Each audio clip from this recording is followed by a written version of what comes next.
ಮಾತು ಹೇಳಿದ್ನಪ್ಪ. ಹೇಳಿದ್ರು ಯಾರ್ದು ಆಕ್ಚುಲಿ ದೊಡ್ಡ ಚಿಕ್ಕ ಅಲ್ಲ ಅಂತ. ಸೊ ನೀವು ಪ್ರೊಫೆಷನಲ್ಗೆ ಇದೇ ಮಾಡ್ಬಿಟ್ರೆ ನಾನು ಹೇಗೆ ನಿಮ್ಗೆ ನಂಬಲಿ? ಬಿಗ್ ಬಾಸ್ ಮನೆಯಲ್ಲಿ ನಾಮಿನೇಷನ್ ಪ್ರಕ್ರಿಯೆ ನಡೆಯುವ ಸಂದರ್ಭದಲ್ಲಿ ನಮ್ಮ ರಕ್ಷಿತಾ ಮತ್ತೆ ಗಿಲ್ಲಿಯ ನಡುವೆ ಬೆಂಕಿ ಹಚ್ಕೊಂಡಿದೆ. ಇಬ್ರು ಕೂಡ ಜಗಳವನ್ನ ಆಡ್ತಿದ್ದಾರೆ. ಅಷ್ಟೇ ಅಲ್ಲ, ರಕ್ಷಿತಾ ಯಾಕೋ ಗಿಲ್ಲಿಯನ್ನ ಸಿಕ್ಕಾಪಟ್ಟೆ ಟಾರ್ಗೆಟ್ ಮಾಡ್ತಿದ್ರು ಅಂತ ಹೇಳಿದ್ವಿ. ಆದ್ರೆ ಅದಕ್ಕೆ ಈಗ ಸೂಕ್ತ ಕಾರಣವನ್ನ ರಕ್ಷಿತಾ ಅವರು ಕೊಟ್ಟಿದ್ದಾರೆ. ಸೊ ನಿಮ್ಗೆ ಗೊತ್ತಿರಬಹುದು, ಮನೆಯಲ್ಲಿ ಎಲ್ಲರೂ ಕೂಡ ಈಗ ನಾಮಿನೇಷನ್ ಪ್ರಕ್ರಿಯೆಗೆ ತಯಾರಾಗಿದ್ದಾರೆ. ಸೊ ಬಿಗ್ ಬಾಸ್ ಅವರು ಒಂದು ಒಳ್ಳೆ ಕ್ರಿಯೇಟಿವಿಟಿ ಒಂದು ಟಾಸ್ಕ್ ಅನ್ನು ಕೂಡ ಕೊಟ್ಟಿದ್ದಾರೆ.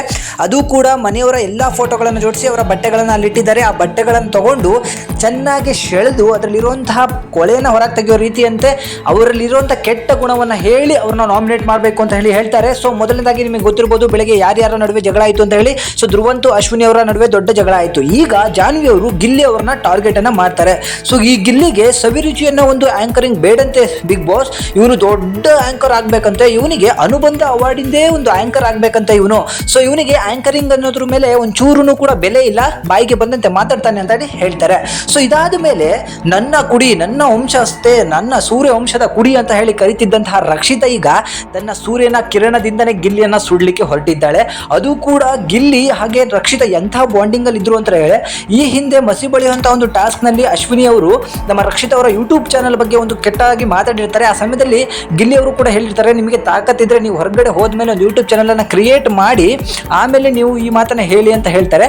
ಈಗ ನಮ್ಮ ರಕ್ಷಿತಾ ಹೇಳ್ತಿರೋದೇನಂತ ಹೇಳಿದ್ರೆ, ಇದೇ ಅಶ್ವಿನಿ ಮೇಡಮ್ ನನಗೆ ಯೂಟ್ಯೂಬ್ ಬಗ್ಗೆ ಕೆಟ್ಟದಾಗಿ ಮಾತಾಡಿದಾಗ ಅದ್ರ ಪರ ನಿಂತಿದ್ದಂತಹ ಗಿಲ್ಲಿ ಇವತ್ತು ನನ್ನ ಯೂಟ್ಯೂಬ್ ಬಗ್ಗೆ, ನನ್ನ ಕೆಲಸದ ಬಗ್ಗೆ ಕೆಟ್ಟದಾಗಿ ಮಾತಾಡ್ತಿದ್ದಾನೆ.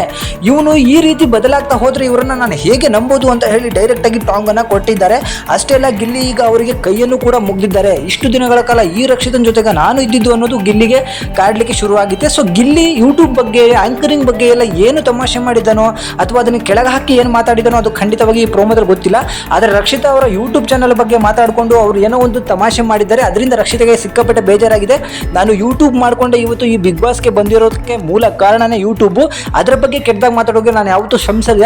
ನಿಮ್ಮ ಈ ಥರ ಮುಖಗಳು ಚೇಂಜ್ ಮಾಡ್ಕೊಂಡು ಹೋದ್ರೆ ನಿಮ್ಮನ್ನು ನಾನು ಹೇಗೆ ನಂಬಲಿ ಅಂತ ಹೇಳಿ ಡೈರೆಕ್ಟ್ ಆಗಿ ಗಿಲ್ಲಿಗೆ ಟಾಂಗ್ ಅನ್ನ ರಕ್ಷಿತಾ ಅವರು ಕೊಟ್ಟಿದ್ದಾರೆ. ಸೊ ಒಂದು ಕಡೆ ನಾವು ಫುಲ್ ಎಪಿಸೋಡ್ ಅನ್ನ ನೋಡಿದ್ರೆ ಗೊತ್ತಾಗುತ್ತೆ ಗಿಲ್ಲಿ ಯಾವ ರೀತಿ ಮಾತಾಡಿದ್ದಾನೆ, ಯಾಕೆ ಈ ರೀತಿ ಮಾತಾಡಿದ್ದಾನೆ ಅಂತ ಹೇಳಿ. ಬಟ್ ಏನೇ ಆಗಲಿ, ರಕ್ಷಿತಾ ಅವರು ಈಗ ಗಿಲ್ಲಿಯ ವಿರುದ್ಧ ನಿಂತಿರೋದು ಮನೆಯವರಿಗೆ ಸಿಕ್ಕಾಪಟ್ಟೆ ಖುಷಿಯಾಗಿದೆ. ಅದರಲ್ಲೂ ಕೂಡ ಅಶ್ವಿನಿ ಜಾನ್ವಿ ಅಂತೂ ಗಿಲ್ಲಿಗೆ ರಕ್ಷಿತಾ ಟಾಂಗ್ ಕೊಡ್ತಾ ಇರಬೇಕಾದ್ರೆ ಚಪ್ಪಾಳೆ ಮೇಲೆ ಚಪ್ಪಾಳೆಗಳನ್ನ ತಡ್ತಾ ಇದ್ರು. ಸೊ ಇಬ್ಬರ ನಡುವೆ ನಡೆದಂತಹ ಒಂದು ಜಗಳದಲ್ಲಿ ಯಾರು ಸರಿ ಅಂತ ಹೇಳಿ ನಿಮಗನ್ಸುತ್ತೆ ಅದನ್ನ ಕಮೆಂಟ್ ಮಾಡಿ ತಿಳಿಸಿ. ಹಾಗೆ ಈ ವಿಡಿಯೋಗೊಂದು ಲೈಕ್ ಮಾಡಿ, ನಮ್ಮ ಚಾನಲ್ನ ಸಬ್ಸ್ಕ್ರೈಬ್ ಮಾಡ್ಕೊಳ್ಳಿ. Thank you.